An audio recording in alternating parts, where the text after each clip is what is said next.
And welcome to today's show with SportsbookReview.com. I'm your host, Lee Martin, here to talk some UFC with my two favorite guys. We have SBR's UFC expert, David Manyun, and MMA Mania's lead host, Matt Ryan. And like always, before we get into all the good stuff, just go ahead, give us a like, and subscribe to our channel. That way you never miss a show with us. Now let's get to it. We have another fight at Fight Island this weekend, October 17th. We have Ortega versus the Korean Zombie. It's going to be a great fight. But before we get into the fights this upcoming weekend, let's just rewind a little bit like always and just go recap how the past weekend fight was. And let me tell you, great card. I feel like every fight was just amazing. But Matt, I'm going to start with you today, and I just want to hear how your weekend went.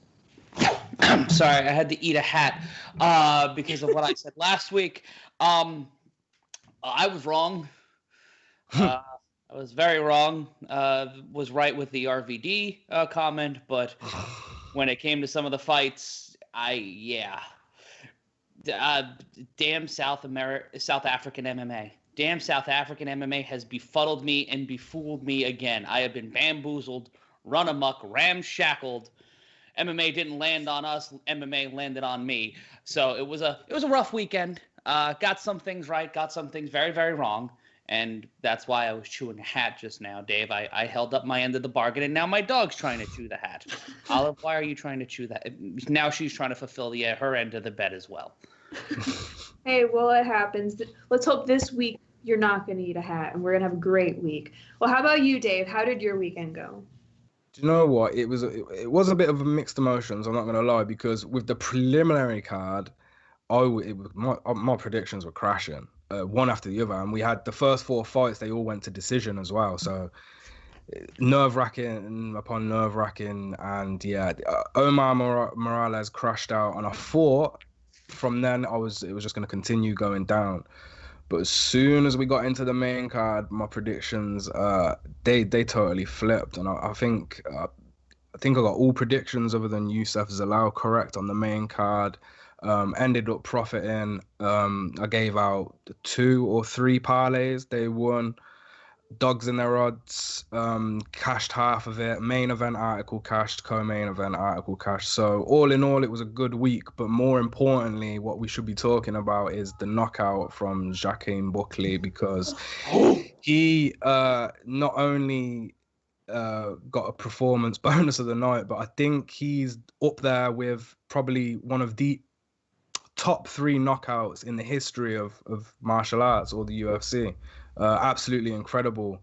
I'm not sure if that was Taekwondo or karate, but wherever he learned that, you will not see a knockout like that again.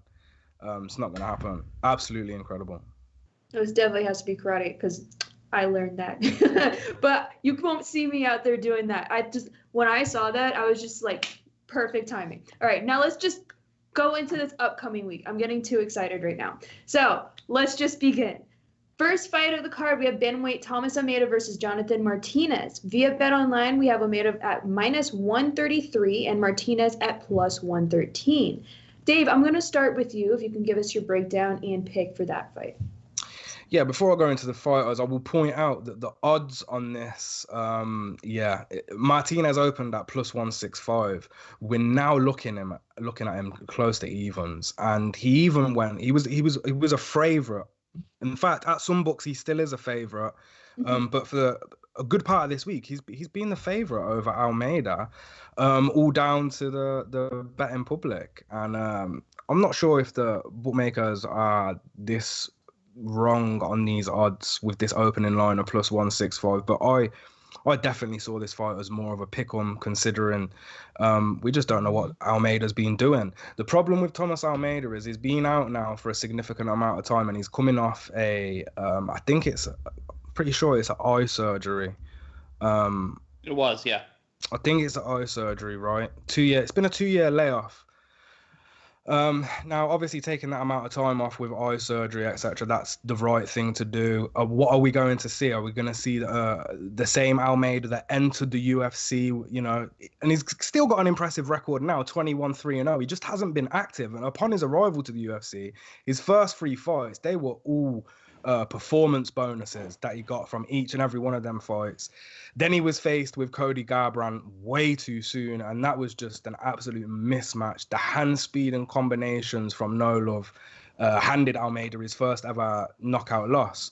And it seemed to, the downfall seemed to happen then for Almeida. Since he's gone 1-2, which is not terrible, but he just hasn't been active.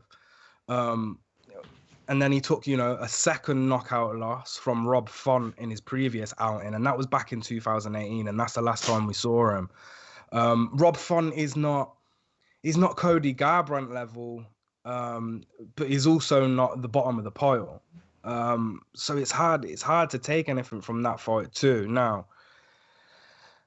he's been the betting favourite by quite a margin in all of his fights apart from the Jimmy Rivera fight. Opened up at 190, strong favourite again. As I mentioned, the betting public, they've brought that back down now. And if you're a gambler and you're a straight gambler and you focus on the numbers, then it's a no-brainer to take Almeida right now, considering the line that he opened at to the price you can get him at now. You can even get him at plus money. I'm just not sure how conscious Almeida is going to be of his eye. Is he going to come into this and be worried about getting punched in that eye? Because Martinez has been active and the guy is dangerous. And it's a real intriguing fight. Martinez has never been finished. And to be fair, I think Almeida's only won one fight via decision.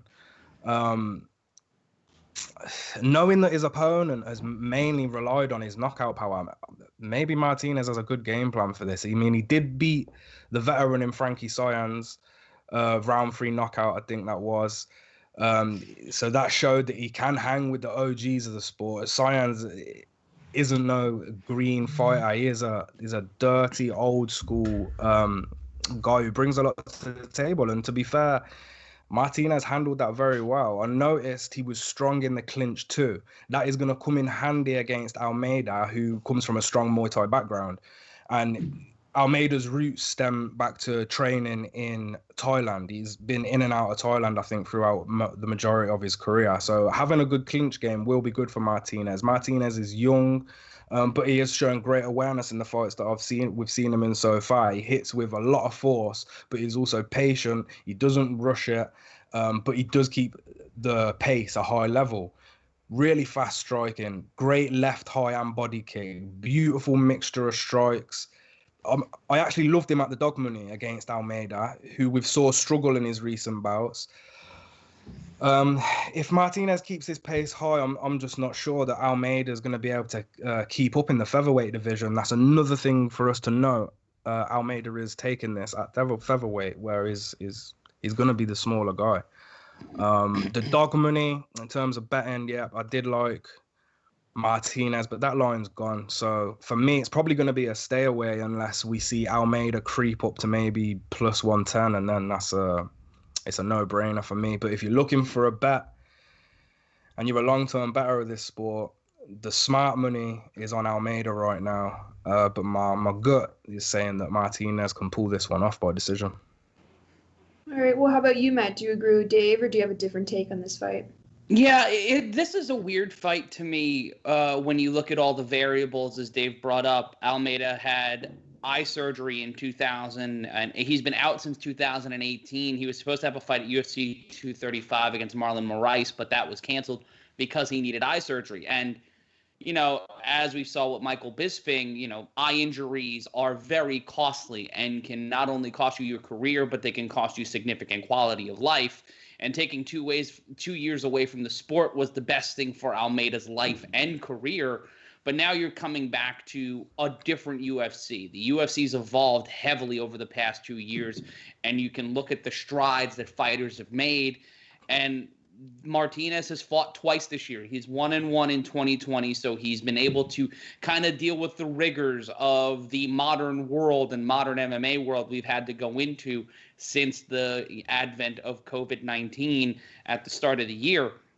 But Martinez is 1-2 in the UFC when it comes to going to a decision. So it behooves Martinez to make this fight end early and end emphatically. He's won 7 fights by knockout or TKO, and if he goes for that, and as we talked about Almeida's eye, that eye is a huge target.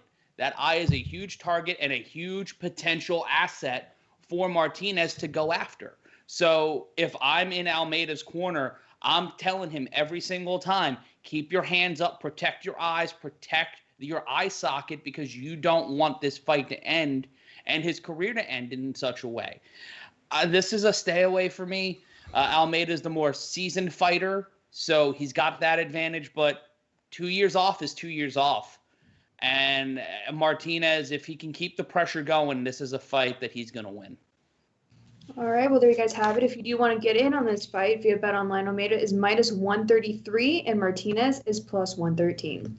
Let's move on to the next fight. We have light heavyweight Modestas Bukauskas versus Jimmy Crute. Via BetOnline, Crute is minus 320, and Bukauskas is plus 270. Matt, I'm going to continue with you if you can give us your breakdown for that fight. All right, I'm just going to come out and say it. This is the best fight on the card if we're looking at names. Jimmy Crute and Modestas Bukauskas. It's close enough to Bukowski to get a little piece of my broken heart. But let's take a look at Bukauskas really quick. 7 straight wins. His last win was a retirement win back at UFC Fight Night in July, which was his UFC debut. He's only had 2 fights go past the second round as a pro. The only fight he ever lost was the only fight he's ever had that went to a decision. And you're going up against Crute, who survived a Peruvian necktie right off the bat. Anybody who can survive something called a Peruvian necktie is a badass. We last saw him at Fight Night Auckland, where he got a Performance of the Night bonus for his submission win. He's got wins over Sam Alvey and Paul Craig. When you look at Bukauskas, you're looking at an unproven guy in the UFC, but someone who is an exciting fighter to watch because he is someone that is looking to finish fights early, looking to finish them within the distance, and has, an impressive outside resume. Crute's a guy with also a very impressive resume coming into the UFC. And, his 1-1 ostensively in the UFC. He's 11-1 overall. His only loss came in the UFC. If we're looking at experience, I'm going with Crute here because he's got the UFC experience and he's someone who can keep pace, has fought higher levels of competition before. But if the line is just right, Bukauskas may be the right kind of dog. And Dave, I don't know if you'll agree with me, but he might be the right kind of dog to take on a card like this. Great. And well, now let's get Dave's take on this fight. But I'm going to read you the odds again real quick. Crute is minus 320 and Bukauskas is plus 270. Dave, if you can give us your breakdown for that fight, and also, do you think that Crute should be priced at minus 320? He should be the favorite. Jimmy Crute should definitely be the favorite. As Matt mentioned, the UFC experience is there.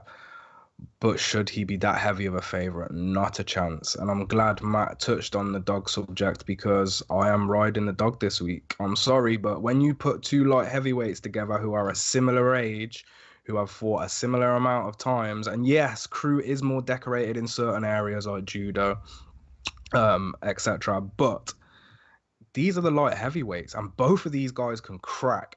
And in my opinion, if this fight stays on the feet for any significant amount of time, I am favouring the unorthodox striker and Modestas Bukauskas because he's a Lithuanian who stems from the regional British scene, right? And I follow Cage Warriors, obviously. It's close to home.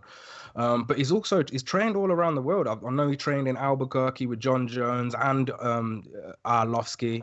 He's a young and hungry dude, just like his opponent, Jimmy Crute. Now, he defeated a guy, Andreas Michelades, at the first Fight Island event. Just got him out of there so quick. It was hard to get a good read on him. He's a 26-year-old. And he just was storming through people after he went on a 2-fight losing streak early on in his career. He was aged 22, and his 2 first career losses were back-to-back. One was a submission, one was a knockout. And since that time, it was like he took I think it was a year or 2 he may have taken off, and he came back, and the kid has looked so damn impressive ever since then. It's going to be a struggle for me to back Jimmy Crute at this price. I'm sorry. Look, Jimmy Crute, he exploded onto the scene, similar fashion, round 1 knockout on Dana White Contender Series. He comes from a family of boxers on both his mum and his dad's side, but he's got a strong grappling background, which began, he started doing judo, karate, and BJJ when he was like 8 or 9. So, and then he became a professional when he was 19. So we know this kid is not playing. And even though he is at age 24, we know he's serious. We've seen what he's done in the UFC thus far. He's 3-1.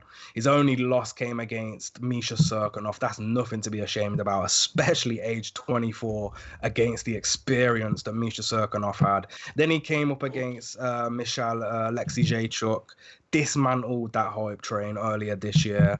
Round 1 Kimura, real impressive. He got the takedown almost instantly on Michal, and then it was ground and pound, foot trips, cage pressure, body locks, just relentless grappling from Crute.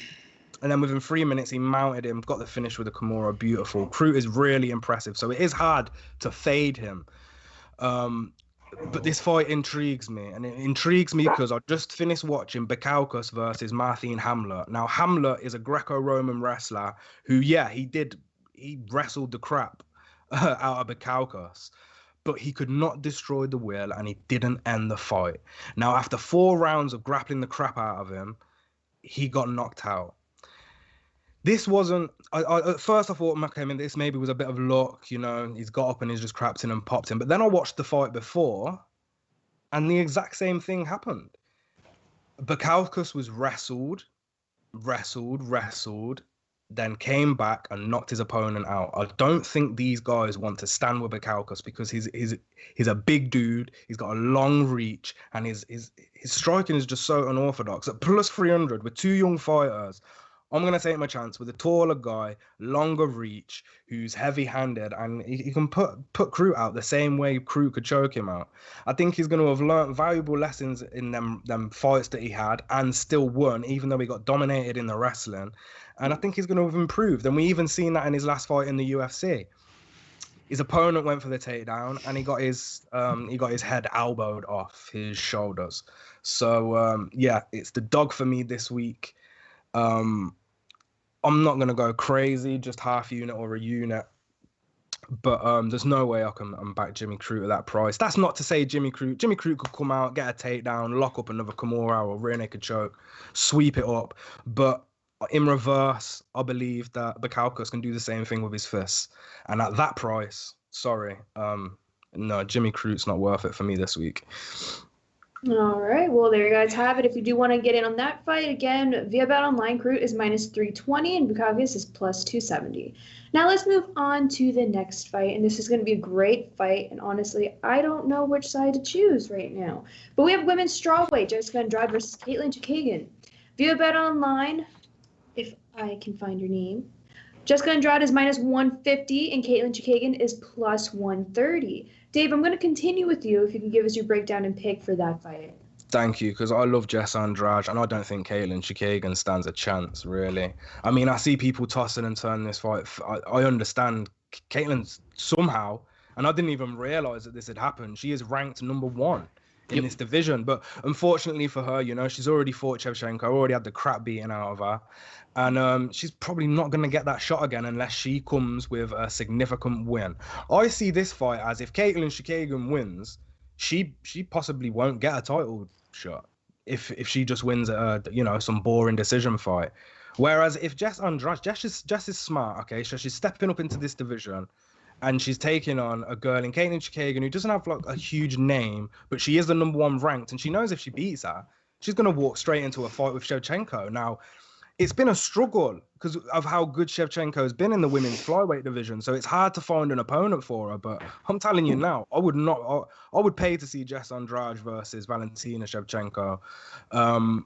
It's one of the only fights that is going to even spark an interest in fans. There's not much left for Valentina Shevchenko unless we start making super fights, champion versus champion, or just going over the same fights again. So, back onto this fight in particular, it's Jess. I can't see a way that Katlyn Chookagian's weird shadow boxing, like tapping people with a fist, point fighting, is gonna get through Jess in this fight. I can't see it. The power's there for Jess. The BJJ black belt's there for Jess. I think even though she's gonna give up a huge size disadvantage, Jess is no fool, and she has took this fight on purpose. An impressive win against Katlyn is going to put her straight into that championship fight, and that's exactly what I think is going to happen.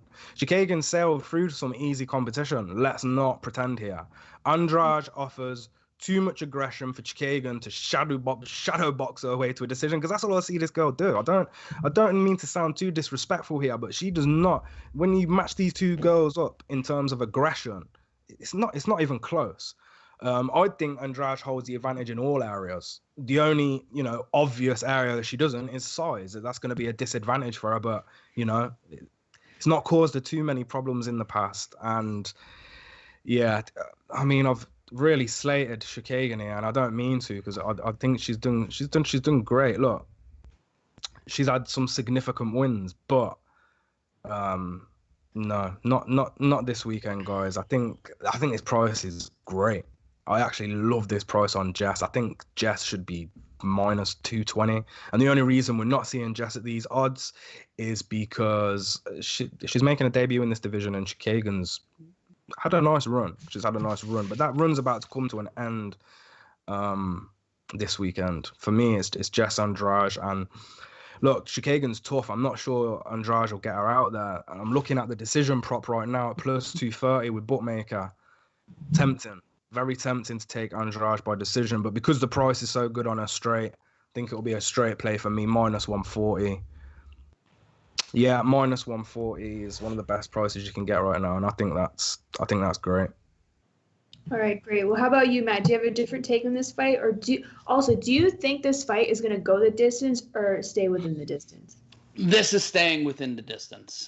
You take a look at Jessica Andrade's resume, and you look at Katlyn Chookagian's resume, and it's someone, and this is no knock on Valentina Shevchenko or the strawweight division, but you go down one level or you go up one level, it's a completely different ballgame.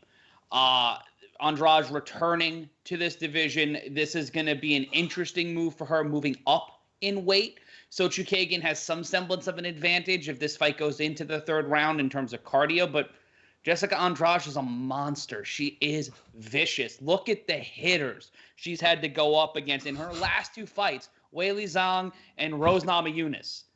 And that's the second time she had to fight Rose Namajunas.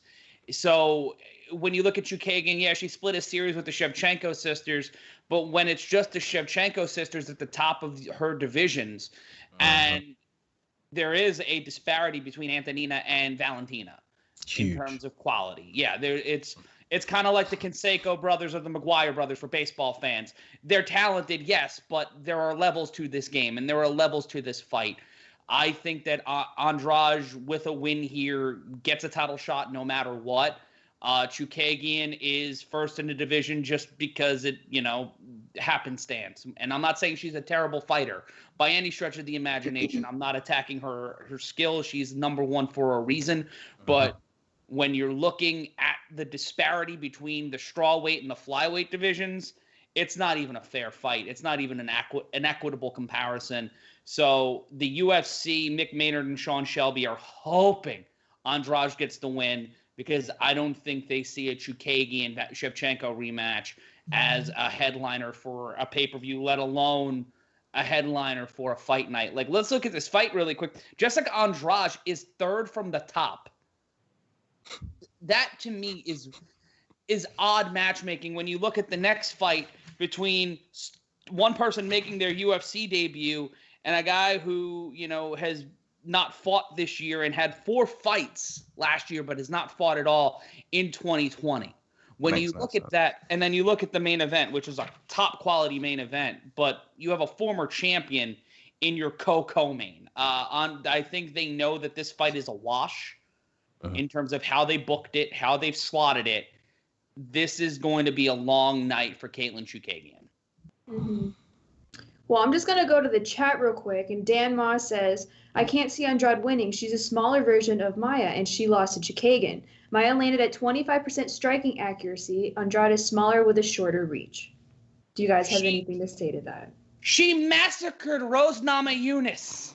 Yeah. Oh, listen, you need to listen. If you want to talk about striking, go back and watch her outstrike Angela Hill for 3 rounds. Go watch her outstrike Tisha Torres. And you watch Tisha Torres' most recent fight, and then you go watch Andrade versus Torres. See ya. Her most recent 2 losses are probably against the look, for me, the three top females, Zhang, Namajunas, in these lower classes, Zhang, Namajunas, and Shevchenko. Them 3 are the best. And 2 of Andrade's losses come against her. So against them 2 girls, it's Andrade's giving up a huge. I understand that the people are looking at the size and they're going 5'1". Go watch her fights. Don't look at the numbers on the screen. Go and watch her fights. She connects with a lot of punches with those short arms she's got. She gets on the inside and she punches these girls up. Chookagian's doesn't have the aggression. Now, Chookagian's been showing us some grappling defense of recent, and I think that's what she's going to need more than anything, because Andrade is probably just going to come out here and attempt to slam her on her head in a similar fashion she did to Rose and a lot of other girls. But not many people have been able to handle Andrade's slams too well. I think in recent memory, only Joanna was one of the girls where I remember Andrade trying to slam her and Joanna just kind of rolled out of it. But most other girls just get picked up and slammed on their back or their head. And then strike, I mean, everyone's got different opinions, but this is a mismatch in my opinion. And I know, look, Chookagian, she is ranked number 1, but Chookagian hasn't been fighting. She doesn't have the experience and the same level of competition that Andrade has fought. Nowhere near, in my opinion. And I think it's time for Chookagian's wake up right now. Remember when you messaged me when we were talking on Twitter about Rob Van Dam the other day? Yeah. An equitable comparison for Jessica Andrade, if we're doing ECW to UFC comparisons, is Taz. Short, built, exactly, and violent. Like, exactly. She might as well come out to War Machine by Kiss. She is the Taz of UFC or women's MMA, and you never bet against Taz at any point of his career. And you look at Jessica Andrade, and Zhang was the favorite in that fight. At least, in my opinion, I thought Zhang was going to get the win, but Andrade sneaks up on you. You can't doubt her. Everybody was doubting her heading into the Namajunas fight, the first one. And then, the second one, Namajunas got the best of her. But that doesn't mean that Andrade can't handle Katlyn Chookagian. Mm-hmm. Yeah, and Jennifer Maya's still got some work to do. She's still, Jennifer Maya hasn't fought. I know she beat Joanne Calderwood submission. That was a great win a couple months ago. But I mean, a win over Jennifer Maya is not something I'd hang on to. In all fairness, I'll tell you who's a common denominator here is Liz Carmouche, because Liz Carmouche has beat all these girls. Now, Liz Carmouche is an OG, but you need to look at the records, look at who they're losing to and the styles of fights that they're losing to. Look at Chookagian's losses, right? She's lost to Jessica I and she's lost to Liz Carmouche. In both of them fights, she would have had a grappling disadvantage, and then in the Valentina fight, she's got a disadvantage in every single area because Valentina's incredible everywhere. So, I think grappling will be the problem for Chookagian in this one. She's a brown belt coming up against a black belt. I think she loses on the feet or on the ground for me, and that's why I think this price on Andrade is great. But that's the best thing about this. We'll all get to see on Saturday, and you can either bash us or you can celebrate us in our predictions. But let's move on. Yes, let's move on. All right, guys. Well, if you do want to get in on that fight, via BetOnline, Andrade is -150 and Chookagian is +130. Let's move on to the next fight. We have heavyweight Cyril Gane versus Ante Delija via BetOnline. I have to go to best fight odds because on the BetOnline site they are not posted, but on here it says they are posted on BetOnline. So on BetOnline, Gane is -550 and Delija is 400. So, Matt, I'm going to continue with you. If you can give us your breakdown and pick for that fight. Plus 400? Yep. Sweet Shane Douglas on a shingle. All right, so Delija is making his UFC debut. He's bounced around between M1, PFL, and Ryzen. He did face Marcin Tybura in 2015, which was his last loss, but he suffered a debilitating leg injury, so we really haven't been able to see a lot of Delija over the past half decade, which for analysts, bettors, any human being who likes MMA, there's not enough significant tape over the past half decade. Even though he's fought in top organizations internationally, it's kind of a problem. And then you've got Cyril Gane, who had 4 fights last year. His most recent fight, and probably his biggest fight, was Tanner Boser last December, which was the first time in his career he went to a decision in 6 career fights. 4 of his 6 career fights have come inside, 3 have come inside the octagon. His 4th will be Saturday night. He's on the same card as Zombie back in December, which is weird. I don't know if they trained together, Dave, but there's just a little bit of weird timing there. Gane's only been to decision once in his career, while Delija has gone to decision 4 times and won every decision. So it's going to be an interesting thing. And here's a fun fact. Delija fought and defeated former UFC heavyweight champion Rico Rodriguez. While it's post-peak Rico Rodriguez, it's still, he beat a former UFC heavyweight champion. It's going to be interesting to see how all of this plays out. I'm going with Gane here. Plus 400 is frightening to me. So I might put, if you're looking to either, if you're just looking to get one random bet and see if it pays off, that's the fight. But it's a UFC heavyweight co-main event featuring 2 relatively unknown guys, unless you're a deep diehard. So this is a weird fight for me. I'd stay away, but I think Gane's going to get it done within the distance. All right, well, how about you, Dave? Do you have a different take on this fight?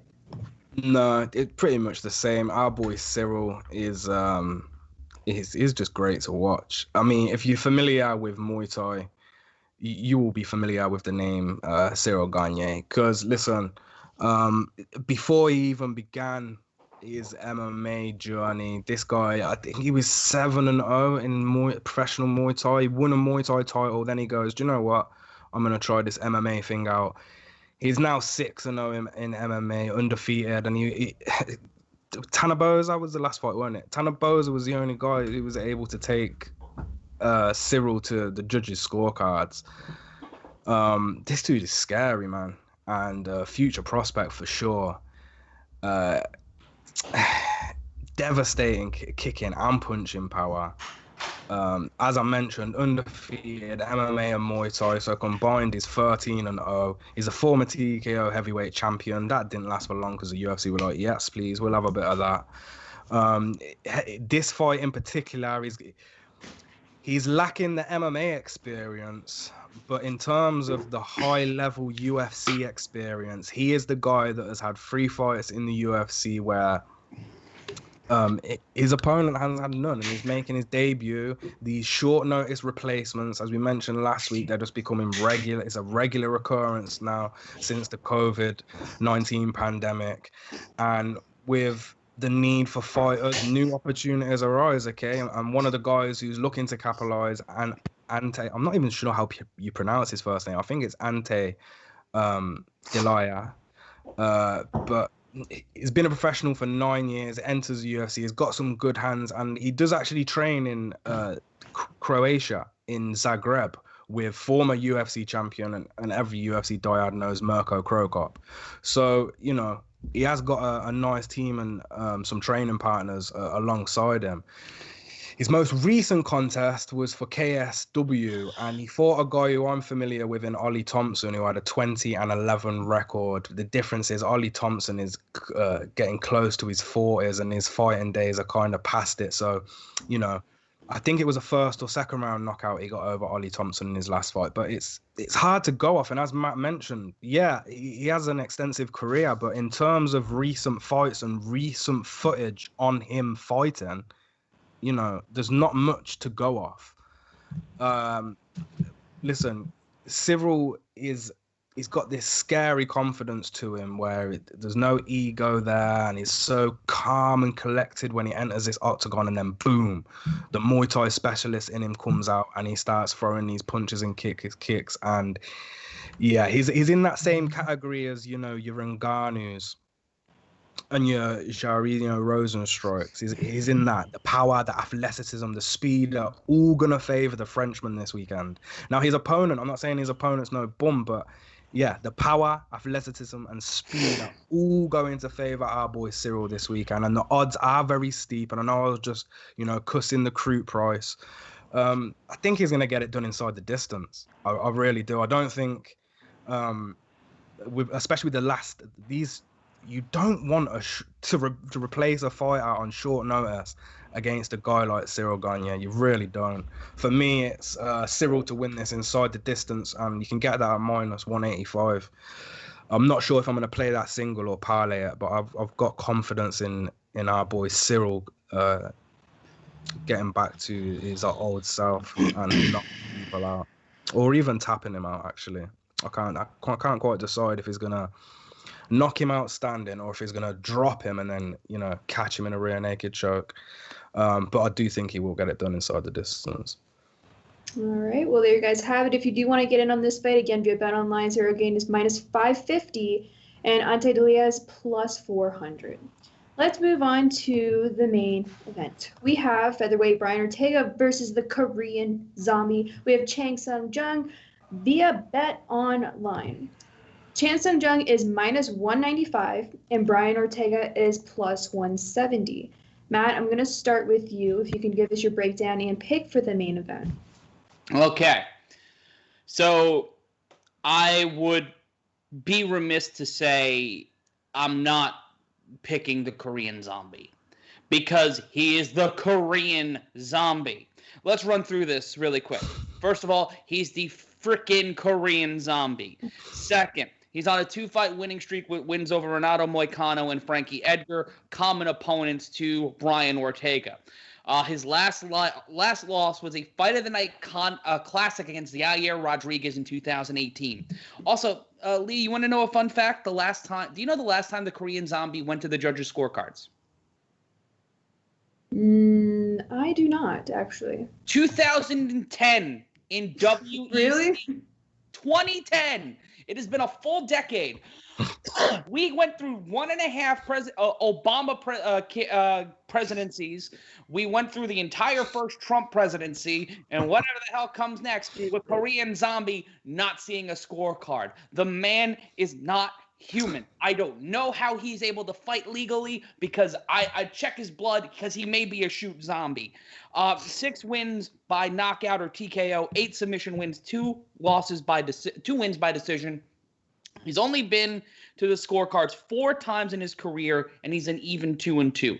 Never been submitted. So right there, you're taking something out of Ortega's arsenal. Any opportunity for Ortega there with a submission, I don't think he's going to catch it. I think he's going to keep the fight standing anyway. I'm so excited that I'm losing my voice. Let's take a look at Ortega really quick. In the time between 2018 and now where Zombie had his last loss to Yair Rodriguez, Brian Ortega has not fought. Ever since he got his head, his ass, and all other body parts handed to him by Max Holloway, we've not seen him in that time period. He's been doing movies, doing commercials, recovering from the biggest fight of his career and the biggest disappointment he's probably suffered personally or professionally. And you can't take that lightly. You can't dismiss the effort that Ortega put in against Holloway, but he did not look good coming out of this. And you look at some of the things Ortega's done, slapping Jay Park, who's a translator and a K-pop singer, in the crowd at the UFC show. Like, it's kind of ridiculous. It seems like Ortega was trying to glom up some of the spotlight in the midst of not being in fighting, not being able to kind of generate any kind of buzz because he was stuck in neutral. And you look at Ortega's record, you look at the 4 straight fights with either fight of the night or performance of the night bonuses, Ortega is a serious threat, but you can't bet against a Korean zombie, especially in a situation like Ortega where this fight could springboard Jung to a much-deserved title opportunity, beating a guy who his last fight was against Max Holloway. You can see the opportunity for Ortega to win this fight, but I think the 2-year layoff, I still think there's some lingering issues regarding how he feels in his head, and then trying to get all the octagon rust out in a 5-rounder against a Korean zombie on Fight Island. There's too many variables for me to go with Ortega. Dave, I don't know if you agree with me or not. I can't bet against the Korean zombie. I just can't. Yeah, well, everyone in the chat, they're all over the Korean zombie. So, Dave, I definitely want to hear what you have for this fight. Ortega round 1 submission. No, I'm only joking. Of course, I'm betting the Korean. Look, unless you are a UFC fan post 2016, I don't see how you wouldn't be backing the Korean zombie here. The guy is just relentless. And the times where I have faded him, which hasn't been many times, but the times I have, it doesn't work out. Like, the guy's an anomaly. We don't know what's going on. As Matt mentioned, he has never been submitted, right? And I think that may have a lot to do with the training that he's taken on in South Korea. He's the pride of South Korea.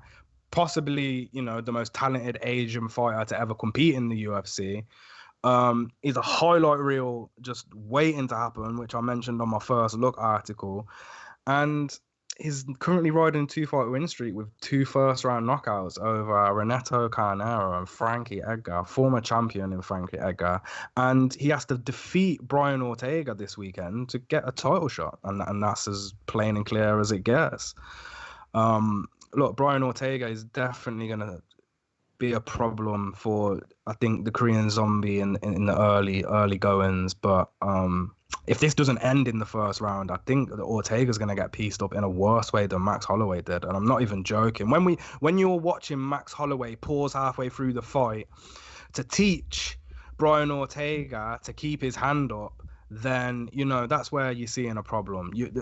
For me, some people saw that as cute. Look at Max teaching him. I saw that as complete disrespect. Like, you're teaching the guy how to strike halfway through the fight. You already know that you're going to lose that fight. It's a complete embarrassment, in my opinion. Korean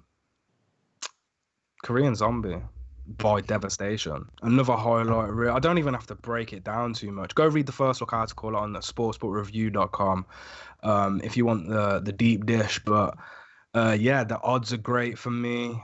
I just don't see any way for Ortega. I know he is, he's up there, top 5 jiu-jitsu artists in the UFC.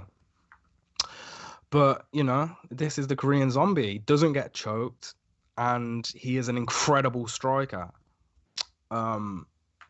It's all the zombie. I can't, there's nothing else to say. I'm sorry, Brian Ortega, but you're about to receive your second loss, my friend. And I seen him the other day on Twitter doing some crazy training technique. He was like doing chin-ups, and then he was like throwing kicks and kicking pads whilst doing chin-ups. So I understand that T-City is ready for this fight. I just don't think he's going to be ready for the Korean zombie whatsoever.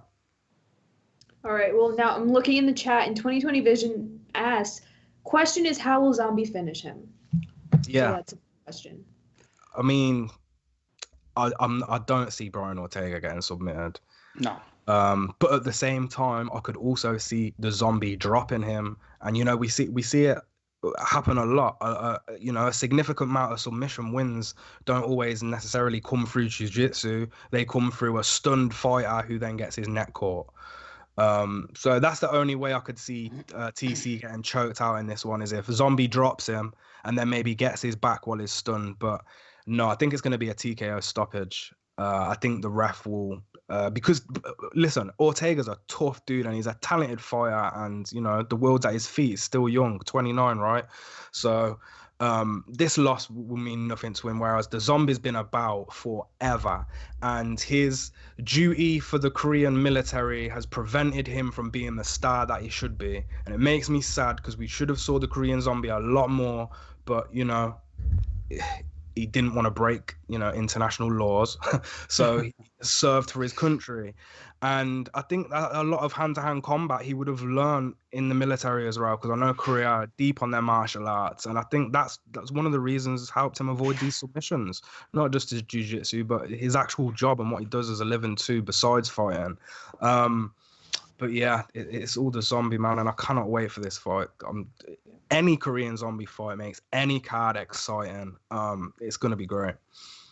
It's definitely going to be a great fight. Well, if you guys do want to get in on this fight again via Bet Online, the Korean zombie is -195 and Brian Ortega is +170. And that's all we have for today. So if you guys are not following the guys on Twitter, definitely give them a follow. You can follow Dave at @DManyun_, and you can follow Matt at MRyan Consulting. You definitely want to follow them because they're always updating their feed with fights for the weekend. So definitely give them a follow. You can also follow SBR on Twitter and on Instagram at SBR Sports Picks. And also, if you want more breakdowns and picks for the whole UFC main event this weekend, including Dave's articles, you can find them at sbrpicks.com/UFC. And like always, give this video a like and subscribe to our channel. That way you never miss a show with us. Thank you guys so much for joining me again today and dropping your knowledge like always. Best of luck this weekend, and I'll see you next week.